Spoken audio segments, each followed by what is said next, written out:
Salut les amis, j'espère que vous allez bien. Bon, je vais super bien. Alors les gars, actualité oblige, Donald Trump a gagné les élections aux États-Unis. Qu'est-ce qui va se passer? On va parler de ça dans cette vidéo. On va parler un peu d'investissement, beaucoup plus d'investissement crypto, mais ce ne sera pas un conseil d'investissement, bien entendu. On va parler aussi de politique, de la guerre, de tout ce qui est en train de se passer dans le monde, de l'Ukraine, du Moyen-Orient, et on va parler surtout de l'Afrique. Oui. Suivez la vidéo jusqu'à la fin. Je suis sûr que cette vidéo va énormément vous aider, surtout pour ceux qui sont investisseurs et ceux qui veulent comprendre réellement ce qui va se passer après la victoire de Donald Trump. C'est parti les amis. Oh!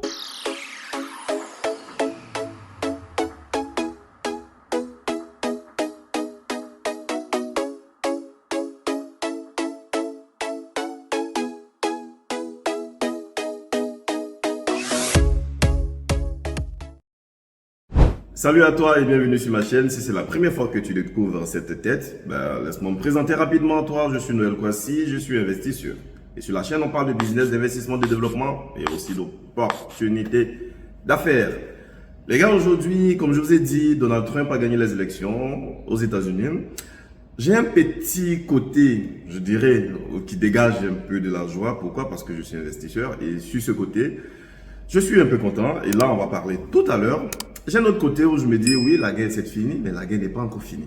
Ah oui, parce que c'est ça aussi qui m'inquiète. Et ça aussi, on va parler tout à l'heure. Les amis, avant même de passer aux différents éléments dont je souhaiterais énumérer, écoutons de concerner Donald Trump. Après, je dirai sa victoire. Écoutons et puis on revient tout à l'heure. C'est parti. Thank you very much. Wow. Merci.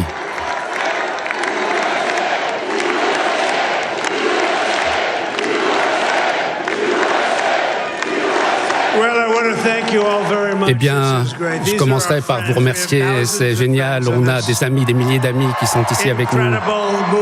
Un mouvement incroyable, un mouvement que jamais nous n'avons vu par le passé. Et honnêtement, je pense que nous avons assisté là à l'émergence du plus grand mouvement politique de tous les temps. Notre pays n'a jamais connu rien de tel. Nous allons maintenant monter en puissance parce que nous allons aider notre pays à se redresser. Nous avons un pays qui a besoin d'aide, un pays qui a beaucoup besoin d'aide. Nous allons régler le problème aux frontières, on va régler tout ce qui ne tourne plus bien dans notre pays. On a fait l'histoire pour une raison particulière aujourd'hui. Nous avons surmonté des obstacles, personne ne pensait que nous pourrions le faire. Maintenant, il est évident que nous sommes parvenus à remporter cette victoire politique. Regardez ce qui s'est passé.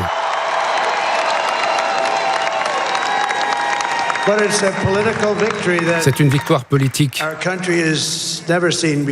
que notre pays n'a jamais connue par le passé. Donc je remercie le peuple américain de m'avoir fait cet honneur extraordinaire d'être élu 47e président, alors que j'étais déjà le 45e président des États-Unis. Et je me battrai pour chacun des citoyens, pour vos familles, pour votre avenir. Au quotidien, je me battrai pour vous avec la moindre des fibres de mon corps. Je ne m'arrêterai pas. Nous avons besoin d'une Amérique forte et sûre que vous méritez, que vos enfants méritent. Ce sera un nouvel âge d'or pour l'Amérique.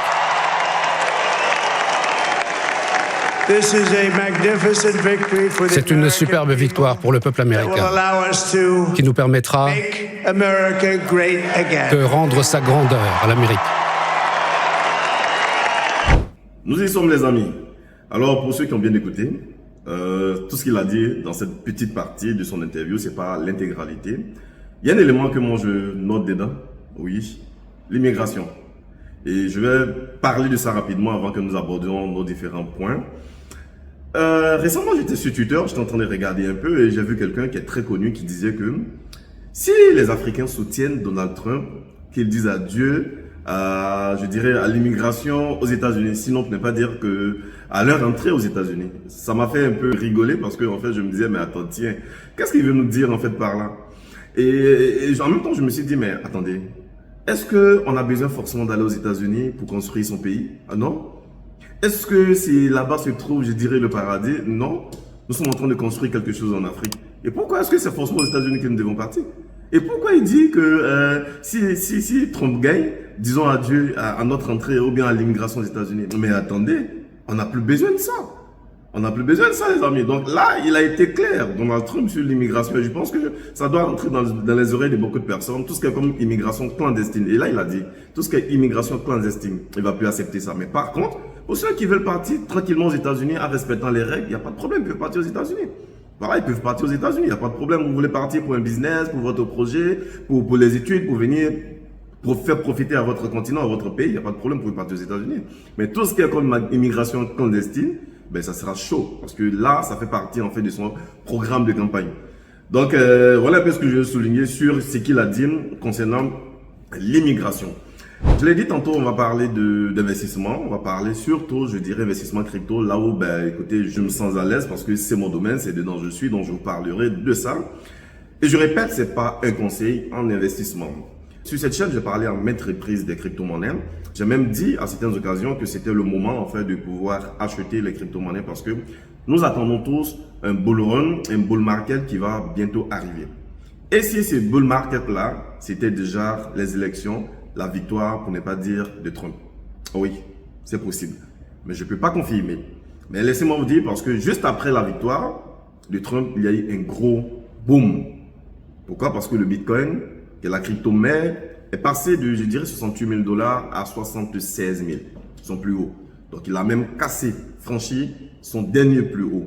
Et ça, c'est un signe, c'est annonciateur. Je ne dis pas que nous sommes dans le bull run maintenant, mais c'est fort probable qu'à partir de cette victoire-là, nous commencions le bull run des crypto-monnaies. Et ça sera vraiment une grande joie pour tous les investisseurs crypto. Il n'est pas encore trop tard pour ceux qui veulent vraiment entrer dedans, ceux qui veulent payer les crypto-monnaies, de pouvoir les payer. Vous n'avez absolument, je dirais, rien à perdre si vous savez de quoi il s'agit. Vous n'avez absolument rien à perdre si vous comprenez ce dans quoi vous mettez les pieds. Mais si vous ne comprenez pas, ne mettez pas vos billes. Je répète encore une fois, tout investissement est précédé non seulement de la formation et même la plus forte, de l'information. Si vous n'avez pas l'information, vous n'avez pas la formation qu'il faut, ne vous engagez pas. La victoire de Trump est un signe pour probablement le bull run des crypto-monnaies pour tous les investisseurs crypto. Il n'y a pas que les crypto-monnaies, il y a aussi l'économie mondiale. Vous voyez, comme d'autres le disent, la victoire de Trump, c'est le retour du cash. Pourquoi le cash? Parce que l'argent va circuler. Et en Côte d'Ivoire, généralement, on a l'habitude de dire que mais l'argent ne circule pas. Ben oui, on ne voit pas, l'argent ne circule pas. Je pense qu'avec cette victoire, déjà internationalement, l'argent va circuler, le cash va circuler. Et cela aura une répercussion sur l'entièreté, je dirais, pourquoi pas, du monde. Il a même dit, Trump, qu'il viendra cette fois-ci pour réellement changer beaucoup de choses dans le monde.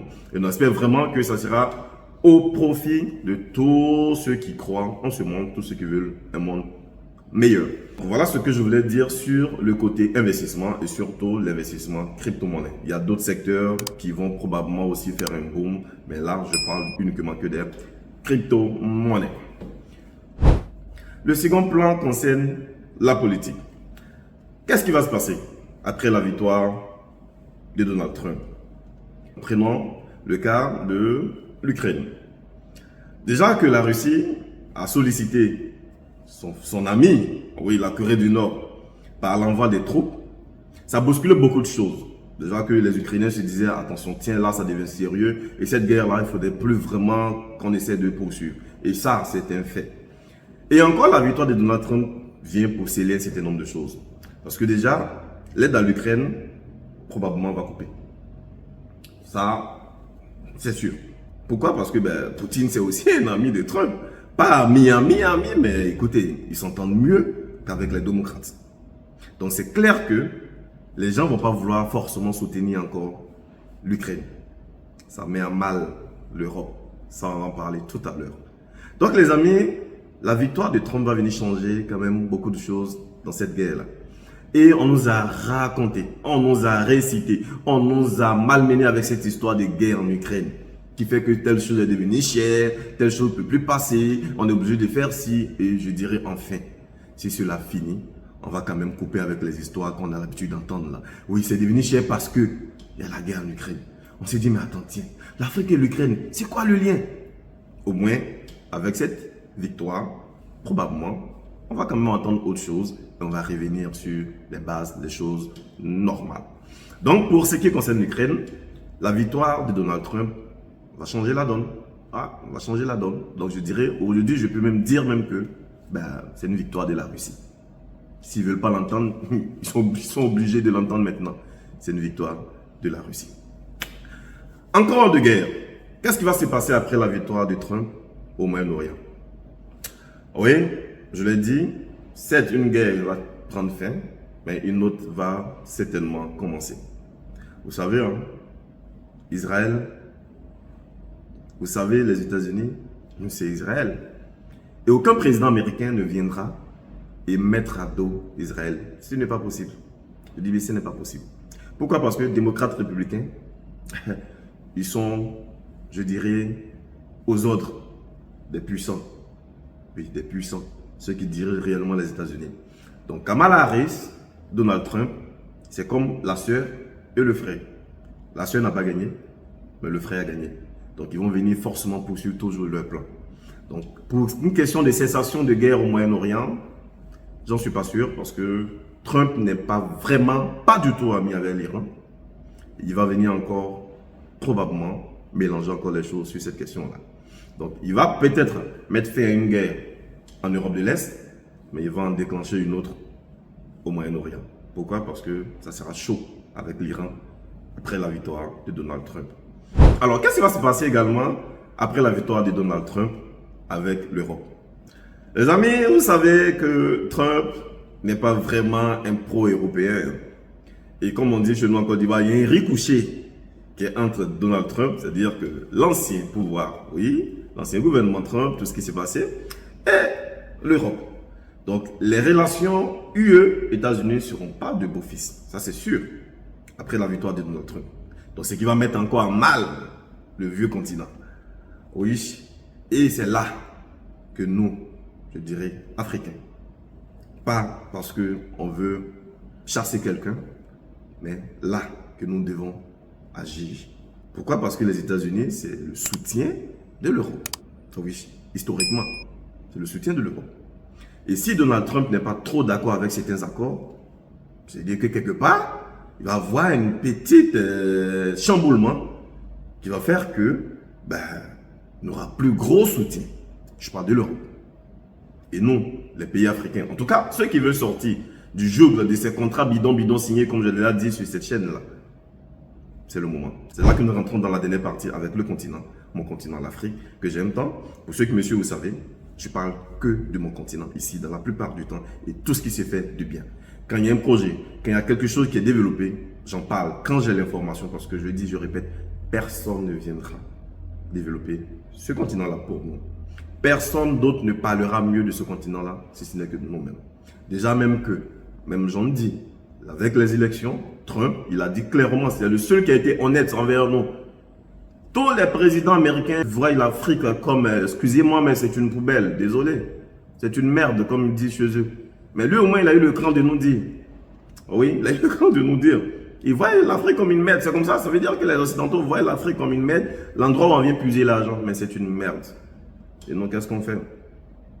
Qu'est-ce qu'on fait, les gars? Donc, je pense qu'avec cette victoire-là, avec tout ce qui va se mélanger, pour tous les pays qui veulent vraiment sortir, ça sera le moment de vraiment prendre leur indépendance, leur souveraineté. Oui, la souveraineté tant recherchée parce que c'est le plus important. Si vous n'êtes pas souverain, vous ne pouvez absolument rien faire parce que tout ce que vous allez prendre comme décision, si l'autre n'est pas d'accord, c'est-à-dire votre maître n'est pas d'accord, rien ne peut bouger. Et on a vu un peu avec ces trois amis qui sont en train de sortir en fait des griffes de la France et je dirais peut-être de certains autres pays occidentaux. Oui, c'est la souveraineté qui est le plus important. Et tant que l'Afrique, tant que les pays africains ne seront pas souverains, écoutez, rien ne changera parce qu'il y aura toujours des impositions. Chaque fois, on demandera au maître, est-ce qu'on peut faire ci? S'il dit non, on ne fera pas. Mais un pays qui veut se développer n'a pas besoin qu'un autre pays lui donne des ordres. Vous prenez les décisions pour votre peuple, pour votre pays, parce que vous voulez son développement. N'attendez pas que quelqu'un d'autre vous dise, c'est ça là qui est bon pour toi, avant de le faire. Et pour atteindre ce niveau, il faut être souverain et pleinement souverain. Et je salue encore, de par ça, vous savez, tous ces pays qui veulent vraiment être des pays souverains. Oui, bon, je salue cela parce que c'est ce qui va nous aider à aller vers le développement vrai. Donc les amis, pour ne pas faire trop long la vidéo, je vais essayer de vous briefer un peu en quelques lignes réellement ce qui va se passer. Oui, et je pense que c'est le moment pour le continent, pourquoi pas de saisir cette opportunité-là pour vraiment ceux qui veulent sortir, de sortir. Mais ça ne veut pas dire que Donald Trump vient pour arranger l'Afrique. Je suis désolé. Là où il y a les intérêts des États-Unis, rien ne marchera. Ça, comprenez-moi, ça a été toujours ainsi. Donc écoutez, il n'est pas venu pour sauver l'Afrique, il ne sauvera pas l'Afrique. Mais nous devons nous sauver, nous devons profiter. C'est de ça qu'il est question. Donc les amis, voilà ce que je voulais partager dans cette vidéo après la victoire de Donald Trump. Et dites-moi en commentaire s'il y a des choses que j'ai omises, ou bien s'il y a des choses sur lesquelles je suis passé que vous souhaiterez peut-être, pourquoi pas, approfondir, parlez de ça en commentaire, et puis pourquoi pas dans une prochaine vidéo, on aura l'occasion d'en parler. Merci encore les gars, et puis on se retrouve très prochainement dans une autre vidéo. Ciao les gars!